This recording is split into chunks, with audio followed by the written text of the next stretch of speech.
आज सुख की परिभाषा भी तो कितनी सीमित हो गई है।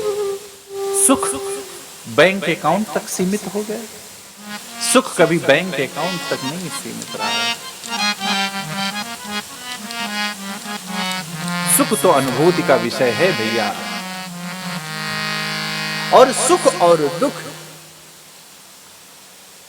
ये तब भी था, आज भी ये हमारे पूर्वजों के जीवन में भी था, आपके भी जीवन में है, और हमारे आगे भी पीढ़ियों के जीवन में रहेगा। इसमें कोई ऐसी नई घटना नहीं है ये सुख दुख। तो फिर वही बात घूम कर आ जाती है। आज क्या है, क्योंकि आज युवान भाई बहन हम सुख और दुख कहां तलाशते हैं, जहां पर हमको कम मेहनत कर कर अधिक प्राप्त हो जाए। जब हम अपनी तपस्या को ऊर्ध्वगामी नहीं अधोगामी कर लेते, हम कठिन कर्म से बचते हैं। मानस में आइए, तात तुम्हारे मातो बने, तात तुम्हारे मातो बने, पिता भांति सने, पिता सब भांति सने। अवधूत राम निवासु, राम निवासु,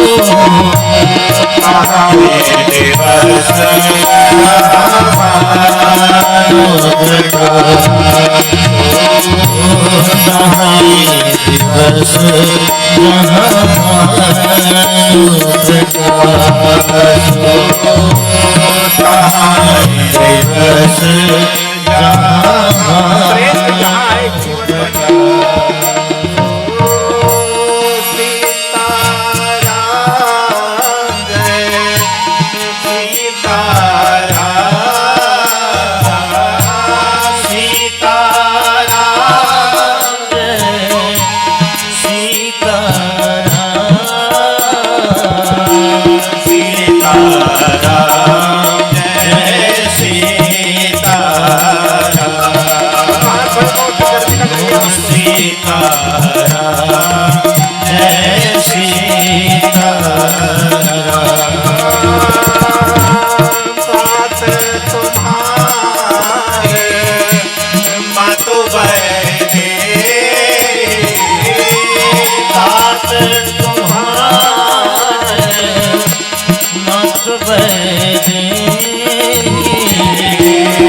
ये चरित्र की उज्ज्वलता ही तो है। क्या अवध जहां राम निवासु, अवध जहां राम निवासु, दिवस जहां भानु प्रकाश, दिवस जहां भानु प्रकाश। ये चरित्र की उज्ज्वलता है। वो माँ ही श्रेष्ठ है जो अपने संतान को श्रेष्ठ कर्म में लगा दे, श्रेष्ठ तपस्या में लगा दे। वो माँ श्रेष्ठ नहीं है जो अपने बच्चे को सिर्फ अपने बच्चे और अपने परिवार तक ही सीमित रख दे। श्रेष्ठ माँ वो है, श्रेष्ठ पिता वो है जो अपने बच्चे को तपस्या में लगा दे। भानु प्रकाश कोई भौतिक प्रकाश नहीं है। आज आपको भौतिक प्रकाश से अधिक आध्यात्मिक प्रकाश की आवश्यकता है।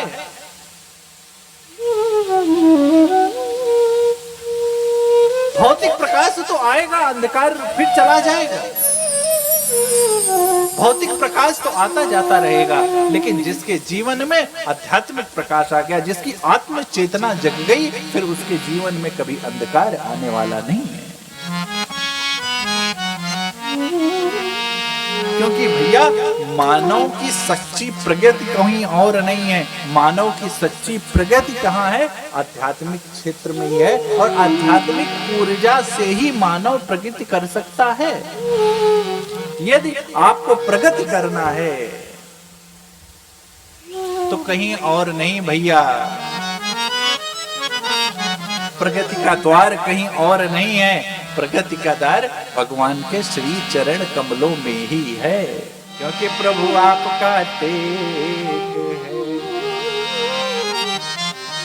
कि निर्मल मन जन सो मोहि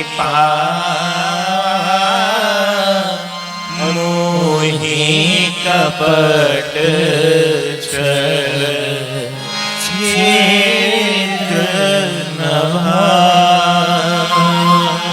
न जाना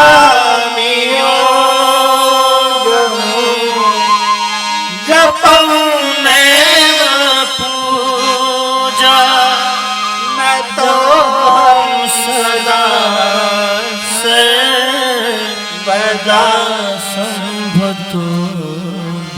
क्या रे कि नमामि समीशान निर्वाण रूपम विभुं व्यापकं माया में फंसे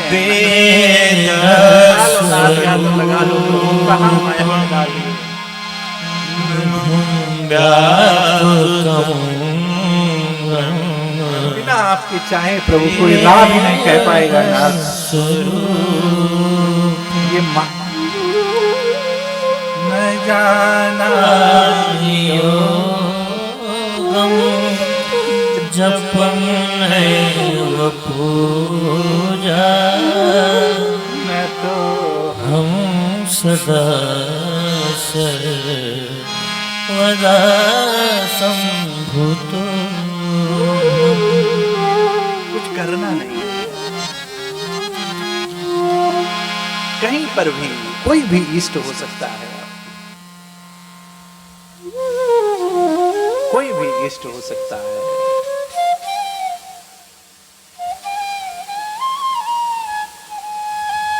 किसी के कृष्ण हैं तो किसी के राम हैं, अरे तो किसी के राधा जी हैं।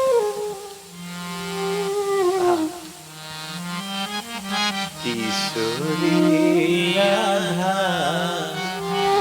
बड़ी प्यारी राधा, किशोरी राधा बड़ी प्यारी राधा, करुणामयी कृपामयी दयामयी राधा,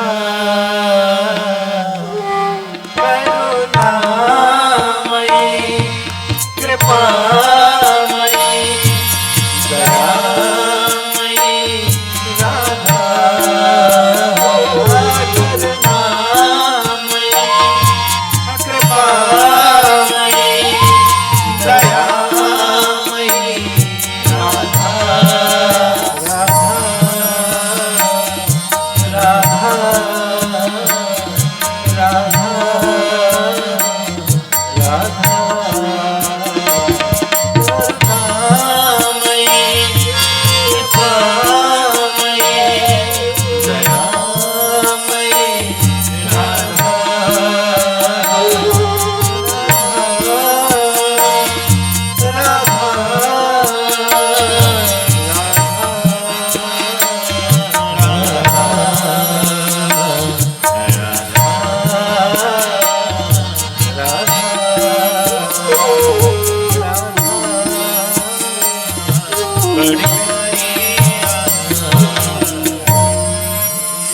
करना है?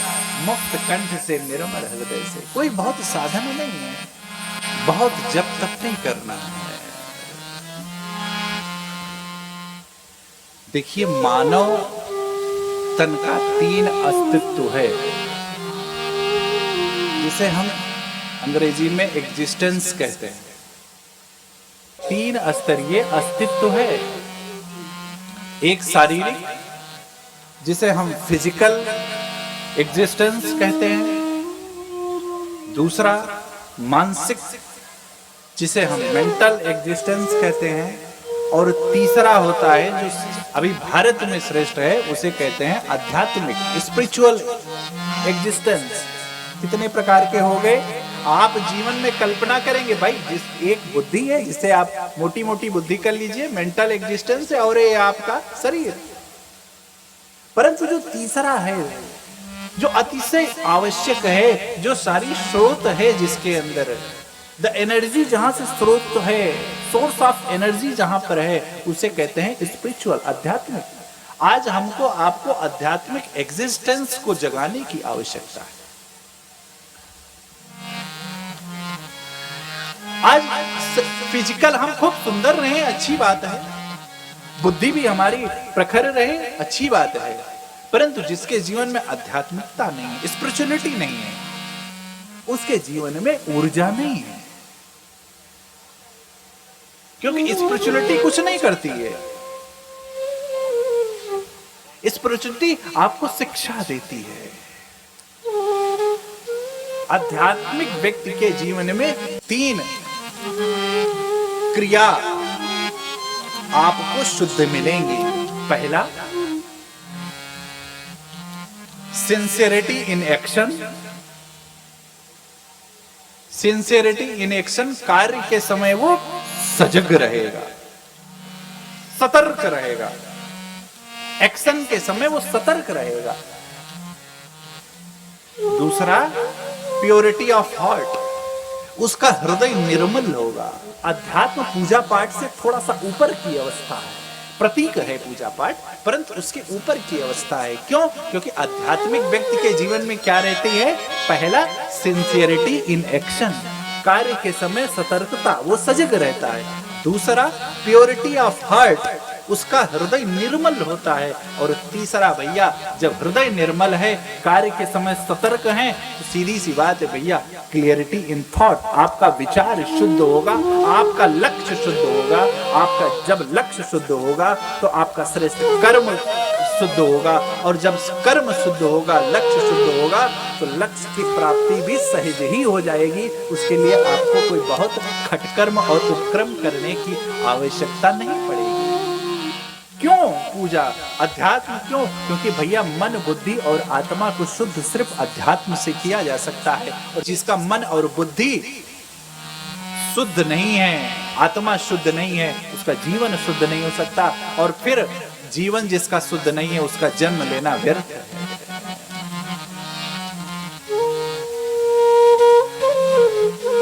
क्या फायदा जन्म लेकर के? और श्रेष्ठ कर्म करना है तो श्रेष्ठ श्रद्धा से होनी चाहिए। हम पहली बात, सिंसियरिटी इन एक्शन, कर्म के समय जब हम सतर्क हो जाएंगे तो सब कुछ हमारा सुधर जाएगा। और फिर जब कर्म के समय हम सतर्क नहीं रहते, फिर जब परिणाम आता है तो हमें दुख देता है। भैया,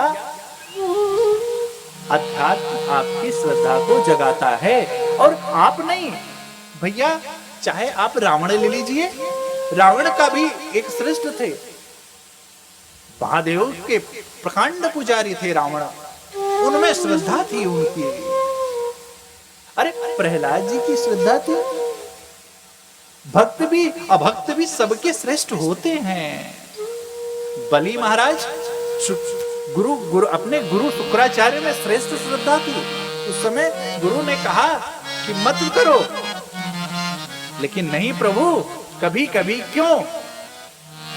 श्रेष्ठ ने चेतना जगा दिया था। गुरु आपकी चेतना को जगा देता है, तो कभी कभी ऐसा अवसर आता है कि वो चेतना आपको तब उपयोगी हो जाती है जब आपका श्रेष्ठ भी वहां तक नहीं पहुंच सकता।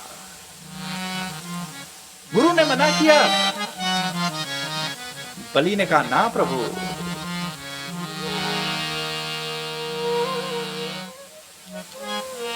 जगा देती है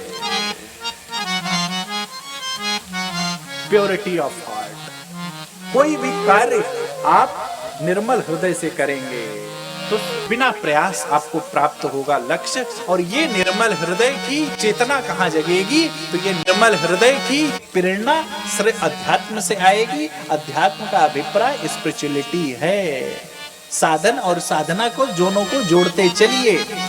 पूजा सब छोड़ के पूजा पाठ करते हैं, ये सत्र उन्हीं के लिए आज है। तो भैया sincerity in action, purity of heart, clarity in thought, ये अध्यात्म से हमको प्राप्त होता है। ये आध्यात्मिक व्यक्ति के जीवन के लक्षण हैं। और अध्यात्म कुछ करता नहीं, अध्यात्म आपके परसेप्शन को बदल देता है। परसेप्शन मां सुमित्रा का देखिएगा कैसे बदला। तुम्हारे भाग्य राम बन जाहि, तुम्हारे भाग्य राम बन जाहि, तुम सहे तो तात कछुना, तुम सहे तो तात कछुना। सकल सुकृत कर बड़ फल हो, सकल सुकृत कर बड़ फल हो, राम दिए पद साज सने, राम दिए पद साज सने, राम दिए पद साज सने।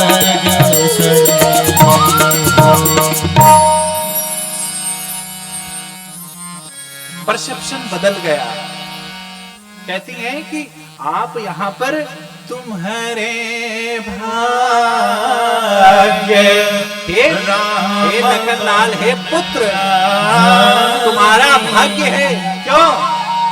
तुम यहाँ पर रघुनाथ जी की सेवा सारा अवध समाज कर रहा था। अब आपको ये बड़ा भाग्य मिला है कि रघुनाथ जी की सेवा आप अकेले करेंगे। ये परसेप्शन बदल गया माँ का। ये क्या है? ये साध्यात्म के लक्षण है। सुख और दुख, जैसी दृष्टि वैसी सृष्टि, ये देखने का विषय है। परसेप्शन बदला, आपका जीवन परिवर्तित हो गया। नजरिया बदला, नजरिया ही सब खेल नजरिया का है। आपका नजरिया बदला, आपका जीवन परिवर्तित हो गया। माँ कहती है कि हे लखनलाल, तुम शेषा अवतार हो, तुम्हारे मस्तक पर धरती है और इस धरती पर बोझ बहुत बढ़ गया है, बहुत अधर्मी हो गए हैं। तो तुम्हारी भाग्य, अब तुम्हें बिना सहज प्रयास, ज्यादा प्रयास किए तुम्हें इस भार को उतारने के लिए रघुनाथ जी तुम्हारे लिए जा रहे हैं। तुम्हें कठिन परिश्रम करना पड़ता अधर्मियों को नष्ट करने के लिए, इसलिए भगवान बन जा रहे हैं। ये क्या है? ये परसेप्शन बदल गया। भैया आध्यात्मिक व्यक्ति के जीवन में अनसर्टेनिटी नहीं रहती, वो अस्थायी रहता है। उसके विचार में कोई उथल पुथल नहीं रहती। इसलिए उसके कार्य में सजग, कार्य के समय वो सजग रहता है। इसलिए उसके एक्शन में सिंसियरिटी रहती है। दूसरा, मेंटल एग्जिस्टेंस, मानसिक आप कितने सबल हैं। भैया जब हमारे लोगों ने, हमारे पूर्वजों ने ये देखा कि इस भौतिक पूर्णता से हमारे अंदर अभी भी कुछ अपूर्ण है, उस अपूर्णता को भरने के लिए उन्होंने क्या किया? मानसिक विकास की बात की। ये भौतिक से, ये पैसा, संसार, गाड़ी, सामान से कुछ तो है जो अपूर्ण है, उससे सुख नहीं है। तब क्या किया? उस अपूर्णता को पूर्ण करने के लिए मानसिक विकास की बात की, और इस प्रकार हम मानसिक कमियों से लड़ने लगे। क्योंकि भैया भौतिक विकास से अधिक मानसिक विकास की आवश्यकता है, और इसी मानसिक विकास के खोज का परिणाम है ये ग्रंथ, ये पंथ, ये संत, ये भगवंत, ये गीता, ये रामायण। भैया धर्म जब भक्ति के सिद्धांत से च्युत होता है तो वो कट्टरपंथ हो जाता है। आज जो दशा धर्म की हो गई है, धर्म कट्टरपंथ के संपुट में बन ही नहीं सकता कभी, और धर्म कभी कट्टरपंथ था ही नहीं। और जब धर्म कट्टरपंथ के संपुट में बंध जाता है भैया, तो क्या होता है? सामाजिक समरसता को भंग करता है, उन्माद ही बना देता है। आज धर्म उन्माद का विषय बन गया है, धर्म पार्टियों तक सीमित रह गया है, धर्म प्रतिष्ठा बढ़ाने का साधन बन गया है। जिस धर्म की रक्षा की हम बात करते हैं, वो शास्त्र तो कुछ और ही कहता है, धर्म एव हतो हंता धर्मो रक्षति रक्षिता।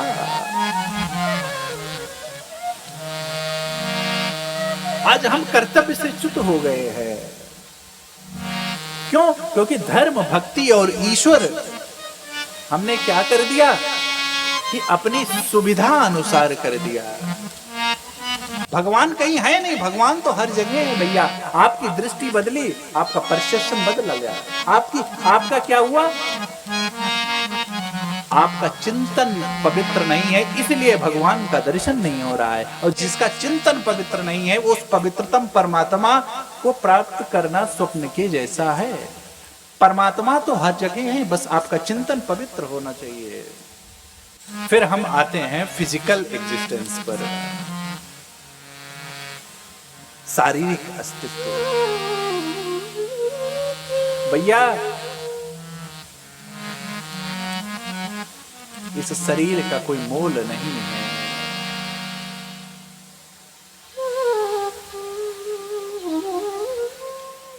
गाड़ी कितनी भी सुंदर क्यों ना हो, उसका इंजन कितना भी अच्छा क्यों ना हो, ड्राइवर कितना भी अच्छा क्यों ना हो, परंतु यदि गाड़ी में पेट्रोल नहीं है तो वो गाड़ी चलने वाली नहीं है। उसी प्रकार ये शरीर कितना भी अच्छा क्यों ना हो, कितना भी हम इस पर ब्यूटी पार्लर से मेकअप क्यों ना कर लें, हमारा घर कितना भी अच्छा क्यों ना हो, हमारा बैंक बैलेंस कितना भी अच्छा क्यों ना हो, परंतु भैया जिसके जीवन में राम नहीं है उसका जीवन पशुवत है। क्यों? क्योंकि राम का जीवन इसलिए नहीं, क्योंकि राम का जीवन उपयोगी इसलिए है क्योंकि राम का चरित्र श्रेष्ठ है। और कहें तो जिसका चरित्र श्रेष्ठ नहीं है उसका जीवन पशुवत है। क्यों? क्योंकि आज राम शब्द से सांप्रदायिकता लोग कर लेते हैं कि राम सांप्रदायिक हो गए हैं। आज यूथ जिसको आज मध्यम वर्गीय लोगों से अधिक, जिनको सो कॉल्ड रिच क्लास कहा गया, हाई क्लास कहा गया है, आज उनके लिए कथा प्रासंगिक हो गई है। क्यों? क्योंकि उनके घर में संस्कारों की लोलुपता हो गई, संस्कार लोलुप हो गए हैं। उन्होंने 3000, 4000, 10,000 की बड़े बड़े महंगी बोतलों को अपने घरों में बुला लिए।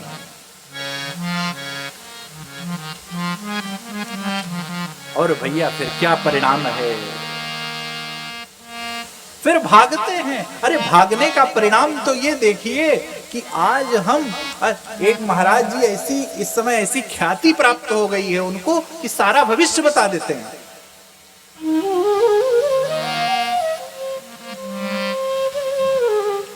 जीवन में भविष्य जानकर क्या करेंगे? भविष्य अच्छा है, संवारना चाहिए, परंतु वर्तमान को सुधारते हुए भविष्य की परिकल्पना अच्छी है।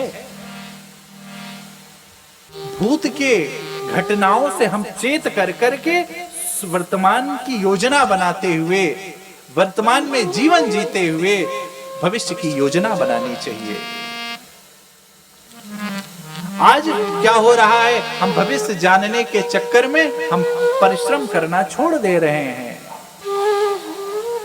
भैया भविष्य करता, भविष्यवाणी उसी के जैसे है जैसे विद्यार्थी जब पेपर देने जाता है तो 4 मार्क मिलता है, एक कोई टिक कर दो। तो कभी कभी जब आपके भविष्य वक्ताओं ने कुछ कहा और वो पूर्ण हो गया, बस हमारी आस्था वहीं पर टिक गई है।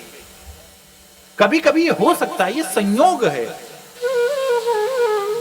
लेकिन आज भैया ये बताइए, कोई कठिन अच्छा विद्यार्थी हो, यदि उसको ये बता दिया जाए कि तुम फेल हो जाओगे तो परिणाम क्या होगा, वो कठिन परिश्रम करना छोड़ देगा, वो हतोत्साहित हो जाएगा। और भैया ऐसे हतोत्साहित कर देने वाले भविष्य को जानकर हम क्या करेंगे?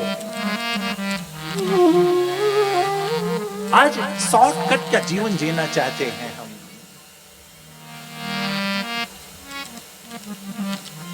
मैं ज्योतिष शास्त्र का विरोध ही नहीं हूं, परंतु ये जो अनचाहे भविष्य को जानने का हम प्रयास करते हैं तो हमारी श्रद्धा को ठेस पहुंचती है। कब? जब हमारे इच्छा अनुसार वो कार्य नहीं होता है तो। और परिणाम क्या होता है? धर्म को दोषारोपण करने लगते हैं। अरे प्रमाण है मानस में,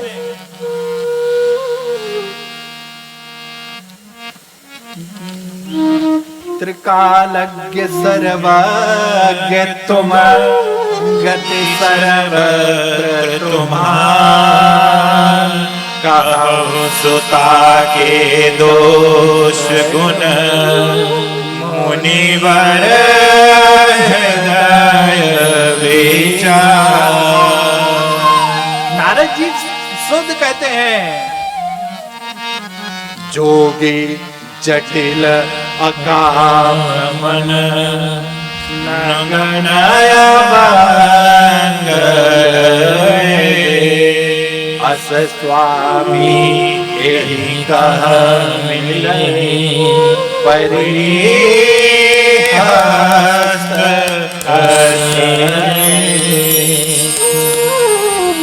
नारद जी ने सिद्ध किया, परंतु क्या किया? कब मिलेगा?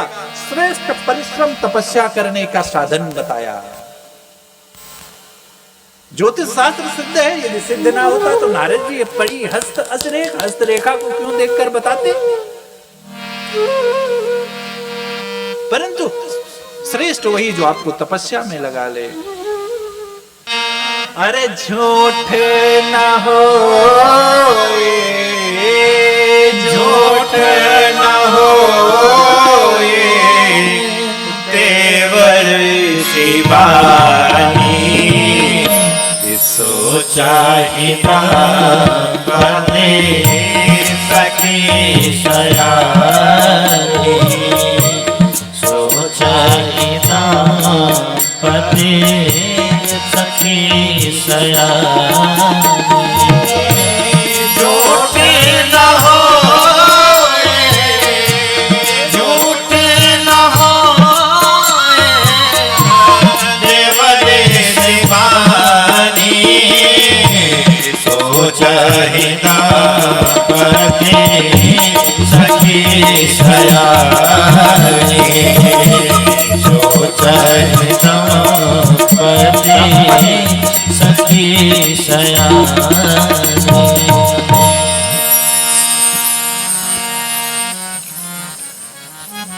अनिश्चित भविष्य को जानने के लिए मैं उन ऋषि मुनियों का अपमान नहीं कर रहा हूं, क्योंकि झूठ ना हो देवरे शिवानी, सोचहिना पति सखी सयानी, सोचहिना पति सखी सयानी।